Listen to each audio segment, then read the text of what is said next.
5 tips menjadi seorang konten kreator yang sukses di Ebirbo teman-teman ya. Kali ini saya akan membahas tips bagaimana kita menjadi seorang konten kreator yang sukses. Nah, sebelum lanjut, silahkan bagi teman-teman yang belum like ya, belum follow ya, silahkan follow akun ini supaya saya lebih semangat lagi dan share ke teman-teman kalian supaya teman-teman kalian di luar sana juga tidak ketinggalan informasi ini. Karena apa? Informasi ini jarang sekali dibahas oleh konten kreator lain di luar sana teman-teman ya. Jadi jangan di skip, silahkan tonton sampai habis teman-teman. Nah, tips yang pertama adalah menentukan tema konten teman-teman ya, atau niche ya. Jadi ketika kita sebelum memulai untuk menjadi seorang konten kreator teman-teman ya, kita wajib untuk kita menentukan niche atau tema konten ya. Kita mau bikin konten seperti apa ya, mau bikin temanya seperti apa dulu ya, sebelum kita menentukan yang lainnya. Yang pertama adalah tentukan tema kontennya dulu teman-teman ya.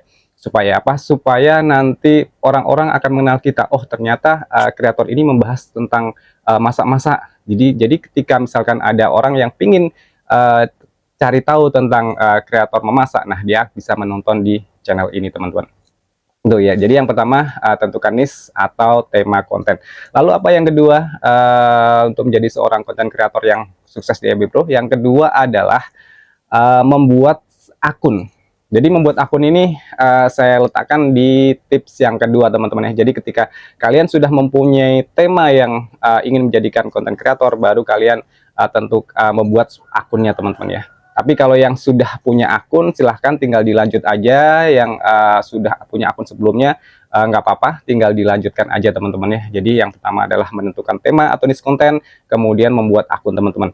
Nah, yang ketiga apa? Yang ketiga adalah membuat konten original atau konten asli teman-teman ya. Kenapa? Karena ketika kita membuat konten original, konten-konten kita bisa direkomendasikan sama pihak Facebook teman-teman ya. Kita jangan sampai mengambil atau mencomot ya konten kreator lain ya di sosial media, karena yang ditakutkan adalah ketika kita mengambil konten mereka kemudian diupload di akun kita, kemudian konten itu viral. Nah, yang punya konten melihatnya, nah yang punya konten itu bisa melaporkan akun kita teman-teman ya, karena ada hak ciptanya. Nah, itu adalah awal kehancuran dari akun kita teman-teman ya. Jadi jangan sampai ini membuat kesalahan ya, ketika kita sudah lagi semangat-semangatnya konten, kemudian view kita sudah mulai naik, kemudian akun kita sudah mulai besar, tapi gara-gara satu konten punya orang lain yang dilaporkan ke kita, imbasnya akan berefek luar biasa ya. Bisa sampai di dismonet ya, bahkan bisa sampai di dismonet secara permanen teman-teman ya. Jadi jangan dilakukan. Nah, yang keempat apa teman-teman? Yang keempat adalah menentukan jadwal upload ya teman-teman.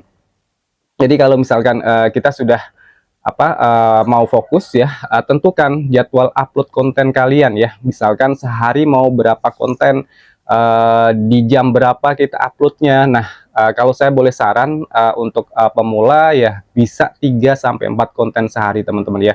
Dan itu kita harus lakukan secara konsisten ya. Jadi ketika kita sudah sepakat misalkan 3 konten atau 5 konten, nah kita lakukan setiap harinya teman-teman ya. Nah, yang terakhir adalah evaluasi konten ya. Bagaimana konten-konten kita yang sudah kita upload, maka kita wajib untuk mengevaluasi konten-konten manakah yang punya view-nya tinggi, konten-konten manakah yang retensinya bagus ya. Nah, kita bisa membuat konten-konten itu lebih banyak lagi, karena itu audiens suka dengan konten-konten kita ya. Jadi makanya view-nya tinggi, maka kita harus perbanyak konten-konten yang view-nya tinggi. Nah, setelah itu kita tinggal menunggu. Kalau yang penting kita udah jalankan secara maksimal ya, membuat konten-konten yang bagus, original ya, dan tentunya kita tinggal menunggu aja. Pasti nanti ada konten-konten kita yang FYP teman-teman ya. Jadi ketika ada konten-konten yang FYP, disitulah awal kebangkitan kalian ya teman-teman ya. Jadi kenapa bisa begitu? Karena konten-konten yang FYP itu akan membawa banyak banget follower, membawa banyak banget